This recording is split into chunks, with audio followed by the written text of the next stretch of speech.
এরা বলে ইসলামের রাজনীতি করে, অথচ নবীর স্ত্রী নিজে যেখানে একজন কর্মজীবী মহিলা ছিলেন, সেখানে কেমন করে একটি রাজনৈতিক দলের নেতা এবং কেমন করে সেই রাজনৈতিক দলটি তাবৎ বাংলাদেশের নারী সমাজকে এমন একটি কলঙ্কিত শব্দ জর্জরিত করলো।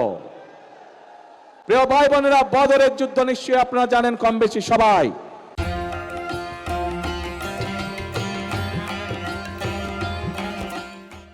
সেই বদরের যুদ্ধে হযরত আয়েশা তার নেতৃত্বে পরিচালিত হয়েছিল, তার নেতৃত্বে যুদ্ধের সকল সরঞ্জামাদি সরবরাহ করা হয়েছিল, তার নেতৃত্বে যুদ্ধে যারা আহত হয়েছিল সেই মানুষগুলোকে নার্সিং দেওয়া হয়েছিল, ট্রিটমেন্ট দেওয়া হয়েছিল।